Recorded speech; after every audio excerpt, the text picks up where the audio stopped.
The top 5 ways to revive non-responsive lists. Hey, listen, it happens to the best of us. You have taken extra care to target the right prospects. You've added the right bells and whistles to your sales funnels, and you still get stuck with a non-responsive list. Even if you've dotted your I's and crossed your T's, you can still end up in this situation. There's no need to throw in the towel. There's no need to get desperate and conclude that you have failed. Here are the top 5 ways to revive non-responsive lists. Method number 1. Ask Lisk members to thank you or to comment. When you ask somebody on your list to say thank you after receiving your email, you are gathering some vital information about that email. What you are actually doing is setting up your email software to detect which recipients actually opened your email. You have to understand that when you build an email list, a significant number of people will not open your email after they have received the freebie you offered them. That's just the nature of the beast. When you say in the headline that you'd like to hear from people, this can boost your open rate.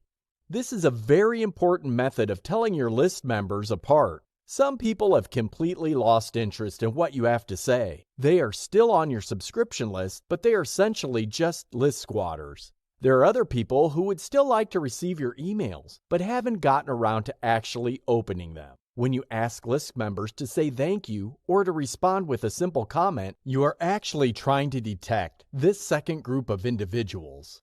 Method number 2. Give symbolic rewards. Tell people that they should open their email because there's a reward there. Believe it or not, most people would respond more favorably to symbolic rewards than monetary rewards. I know it sounds crazy, but this is how it actually does go down in the real world. It doesn't cost that much money to give away some sort of banner or picture. Give these symbolic rewards to get people to open your emails more often. This also gives you a tremendous opportunity to remind people why they joined your list in the first place. Method number 3. Mention their first name in the subject line. Dale Carnegie, the genius who wrote How to Win Friends and Influence People, said that the sweetest word in the English language is a person's name. Mention the list member's name in the subject line of your updates from time to time. Depending on the email software you use, this should be fairly easy to do. Of course, you have to make sure you collect the first names with your squeeze page. Make sure that this is a required field. Method number 4. Mention their name and thank them in the subject line with a reminder of a freebie in the body. Most of the time, people join your list because there's some sort of incentive in it for them. They receive some sort of a freebie. One of the most effective ways to revive your list is to simply remind people of this freebie. Maybe they didn't get around to downloading it. Maybe they didn't use it that often or did not read it. By mentioning their name in your subject line, you're giving a tremendous opportunity to direct their attention to the freebie that they were initially interested in. This can revive interest in your list and boost your overall open rates. Method number 5. Replenish your highest engagement email.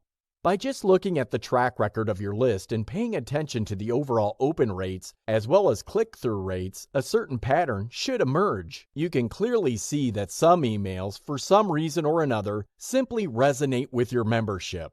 Replenish future emails with similar stuff as much as possible, and more people will look forward to opening your emails.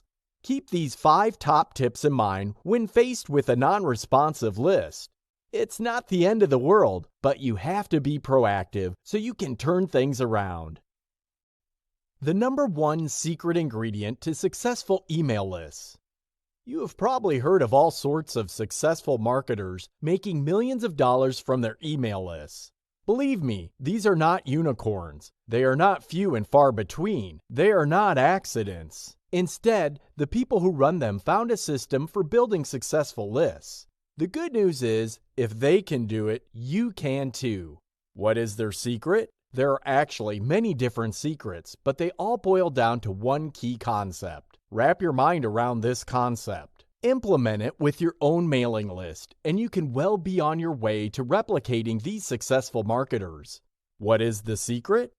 It's emotional buy-in. You need to get your list members to emotionally buy into what you're doing.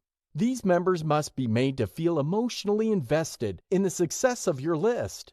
When they feel they have some skin in the game, so to speak, they are more likely to read your email. They will open your emails more often. They will engage with you by sending responses. They are more likely to click on the links contained in your emails. Most importantly, they're more likely to share your email by forwarding it to their friends or maybe even posting it on Facebook. How come? Why do people buy in emotionally to any type of content? If you have been following Instagram influencers, you would know this is not unusual. There are influential people on social media who have hardcore, die-hard fans. How did this happen? Well, these people feel they are co-owners or have a stake in the content of that account. Get people on your list to feel the same way. Well, how do you make this happen? You can try one, a few, or all of the following. First, ask for their participation and mention them in your updates. People would like to feel that they matter. People would like to see their name printed somewhere. It makes them feel important and substantial. Next, you should credit them for their ideas. Don't dismiss ideas. Don't filter people's suggestions. If they took the time out and effort to share their thoughts with you, credit them. Acknowledge them. You don't have to carry out those ideas, but when you give people credit, they feel emotionally tied to your list. Next, you should ask for people's help. When you ask for somebody's help, you are basically telling that person that they can do things that you can't do. This makes people feel important. Fourth, you should give the people on your list creation powers. This is a form of crowdsourcing. Basically, you're telling people, tell me what kind of content you want me to share in my list. This can be third-party content. You then pick the most popular suggestions, and everybody gets to see their suggestion show up from time to time. You stand out from your competition because let me tell you, in all likelihood, they're not giving their list members such powers.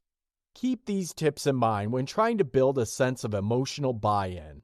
It can take quite a bit of time, but it's definitely worth it because you want your list to turn into a community. How to save money using solo ads. Let's get one thing clear. There is a lot of hype surrounding solo ads. There, I said it. I know I'm not supposed to say that because supposedly, solo ads are the best thing since sliced bread. Well, in many situations, it is. You get to convert more clicks into sales with solo ads. They tend to be more targeted, and this can lead to more useful and productive list members. The problem is there are two key factors that hold back solo ads. These are the reasons why you should not buy solo ads the moment you start list marketing. First of all, solo ads are usually expensive. The more finely tuned and targeted the list you're going to be advertising on, the more expensive it can be. Also, the more responsive the list, the more expensive it would be for you to place an ad on that list. The reason for this should be obvious. If the list owner is making a lot of money pushing all sorts of affiliated products or even his or her own products, you can bet you're going to have to pay a premium to share that same space. Next, solo ads can be very ineffective. Let's get one thing clear. Again, I'm talking about a few and by no means all. Some solo ad sellers are scammers. Seriously. They just put up their list, fill it with junk members, and make money by selling solo ad spots. They are really not making money in any other way from their list. Even if the solo ad seller is not a scammer, your solo ad placement would still be worthless because many promoters market their list in a way that tends to attract list squatters. These are people who sign up to many different lists using emails that they don't really check just because they're looking for freebies. These squatters are not your customers. They have no intention of ever buying anything. Finally, solo ads can be very ineffective because many promoters blast so many ads to their lists that people have been desensitized. They don't even open their emails. They just throw good money out the window by advertising on such lists. Are you depressed yet? Well, don't give up hope. There's a cheaper, more effective solution than using solo ad directories and listing services. Do your own outreach with niche-focused blogs that have their own mailing lists. The great thing about this method of placing solo ads is you will probably get a hold of virgin solo ad sellers. They haven't sold too many solo ads and are more likely to give you a break in terms of pricing. Feel free to make many custom deals with such bloggers. Many would be eager to make a deal with you because they are not making that much money off their blog.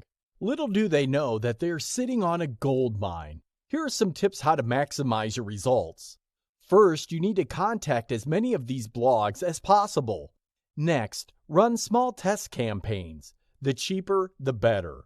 Once you notice that certain outlets convert on a much higher rate, pay more for those lists. Expand your campaigns and see if you can replicate your conversion rate. Most importantly, try to negotiate so you can pay for placement, not per click. Now you may be asking yourself, doesn't this take a lot of time? Well, it does. The good news is you can hire a virtual assistant to do the research for you. They can compile the lists and do initial outreach, and you can close the deals. This saves you a tremendous amount of time and also helps you do adequate preparation to negotiate the very best deals. The 5 solo ad secrets that can kill your list marketing business. There are 5 secrets in the solo ad industry that insiders do not want you to know. You are the outsider looking in, and unfortunately, if you just jump in with both feet, you would probably get killed. This is the reason why a lot of people are convinced that solo ads as a whole is essentially just a giant scam. I won't go that far. Solo ads can and do work. However, you need to be aware of the following 5 secrets that I'll share with you. Otherwise, you are probably going to get burned. Secret number 1. The most popular solo ad niches are very saturated. When people talk about solo ads and how awesome the results are, they're usually referring to a certain range of niches. These are actually very saturated. It seems that there are a lot of people selling ads in those niches. It's too easy to assume that just because somebody had a great experience from some random list, you can replicate that person's success. That person might just be blowing hot air, or that person may know that he or she is doing and advertising on a specialized list within that niche. You really don't know what's going on. Still, be mindful of the fact that a lot of this hype tends to revolve around very saturated niches. This should be a red flag. Secret number 2. Many solo ad sellers target professional list members. There are many professional list solo ad sellers. These are people who make a living selling solo ad spots. They don't make their living actually selling to their list. It should be obvious that their interest is completely opposite of yours. It's a 180-degree difference. Their job is to get you to advertise to their list, so they try to excite you and get you pumped up with their huge list numbers. Well, it turns out that in many cases, these numbers are made up of people who have no interest in buying anything. These are list squatters who simply got on the list because they're looking for some sort of free books, free software, or some sort of premium. Secret number 3. The solo ad industry can be incestuous and cover up for each other. There are many instances where scammers have given the solo ad industry a black eye. However, instead of cleaning up its act, many otherwise legit solo ad sellers try to play the victim or pretend that the scammers are very few and far between. This ends up protecting shady players, and a lot of newbie solo ad advertisers like yourself end up getting burned. Know this going in, that it's going to be very hard to get solo ad sellers to give you the real deal as far as who is legit and who is shady. Secret number 4. No solo ad sellers throttle their traffic. Another problem with solo ads that you need to be aware of before you spend a penny on is this type of traffic is in fact solo ad sellers selling clicks. They don't sell ad placements. They will tell you that they will run your ad, but if your ad gets enough clicks, they would redirect those clicks to go somewhere else. In other words, you are paying too much money because you are paying for clicks. For the longest time, the average per click rate was 25 cents. You can get a better deal on Facebook, to be honest. Don't get confused. A lot of virgin solo ad advertisers think they are paying for placement. They are not. They are paying per click. Secret number 5. There is no reinforced rule on oversaturation. A lot of solo ad sellers would like to give you the impression that they police each other and that there is some sort of community standards. Don't believe it. It's just an appearance. In reality, solo ad sellers are pretty much on their own when it comes to how often they send updates to their mailing list. If you are unlucky enough to advertise with solo ad sellers that blast ads to their list every single day, you can bet that such list is not very responsive. You can get clicks, but believe me, those clicks are not going to turn into dollars. Those people have been desensitized by so many ads. Keep the 5 solo ad secrets above in mind. They will spell the difference between you making money off solo ads or losing your shirt.